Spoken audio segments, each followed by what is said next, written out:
Hello friends, आप सभी का स्वागत है आपके YouTube channel typing student Morena में। आज की डिक्टेशन है 85 से 90 के बीच में। डिक्टेशन स्टार्ट होगी 5 सेकेंड बाद। स्टार्ट। महोदय, स्वतंत्रता प्राप्ति के बाद के सभी दशकों में सरकार ने गरीबी से जूझने की चेष्टा की है। इस समस्या पर अब तक काबू न पा सकने का एक महत्वपूर्ण कारण यह है कि हम वृद्धि और प्रगति की उस दर को प्राप्त नहीं कर सके जो पर्याप्त ऊंचाई हो। इस वृद्धि और प्रगति के जो लाभ पहुँचे हैं उनसे समस्या हल नहीं हुई।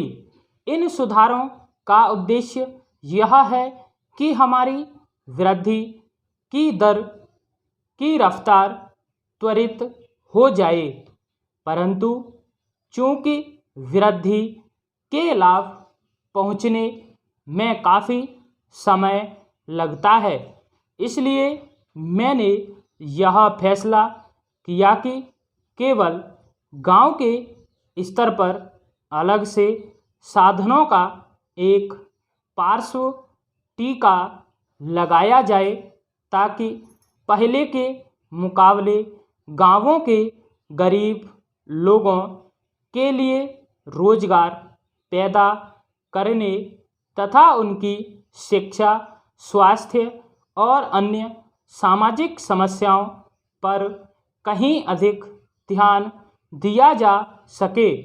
इसे बाईपास मॉडल कहा जाने लगा और जो गांवों में गरीबी के एक महत्वपूर्ण कारण पर ध्यान देता है, अर्थात वर्ष भर गांव में पूर्ण रोजगार का अभाव, जिसके फलस्वरूप रोजगार ढूंढने के लिए गांव वाले गांव छोड़कर शहरों की ओर जाने को विवश होते हैं।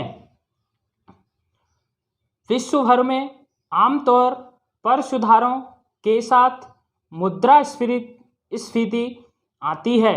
उसकी कठिनाइयों को पूरी तरह मिटाने की बात तो नहीं हो सकती, परंतु उन्हें कम करने के लिए मैंने नए सिरे से मजबूत बनाई गई सार्वजनिक वितरण प्रणाली को लागू किया है, जिसके अंतर्गत गरीब लोगों को अनाज विशेष रियायती दरों पर दिया जाएगा।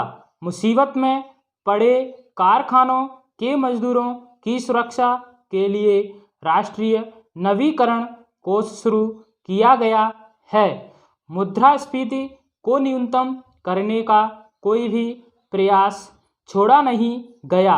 मैं यह चर्चा आपको इस बात की जानकारी देने के लिए नहीं कर रहा कि हमने क्या किया है, बल्कि इस बात पर जोर देने के लिए कर रहा हूँ कि हमने आँख मूंद कर ये सुधार नहीं किए, बल्कि इस बात पर अच्छी तरह विचार करने के बाद किए हैं कि क्या कठिनाइयाँ सामने आ सकती हैं, और इस दिशा में समझते बूझते हुए प्रयास किए हैं कि उन कठिनाइयों को किस तरह कम किया जा सकता है ताकि इन सुधारों का लाभ समाज के सभी वर्गों तक पहुंच सके।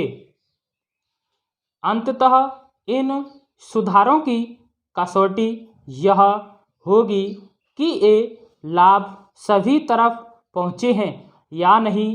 जब तक इन सुधारों का लाभ व्यापक रूप से न पहुँचे, मैंने जनता के उन वर्गों के हितों के लिए विशेष योजनाएं बनाई हैं जिन तक ये लाभ पहुंचने में समय लगता है।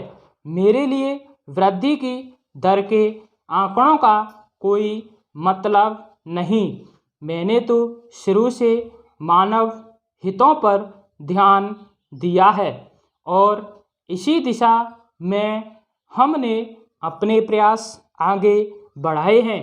आज ज़रूरत इस बात की है कि हम बड़ी सावधानी पूर्वक यह देखें कि समय समय पर हमारे सामने क्या बाधाएं आ सकती हैं और उनको तत्काल और प्रभावकारी ढंग से दूर करें। स्टॉप।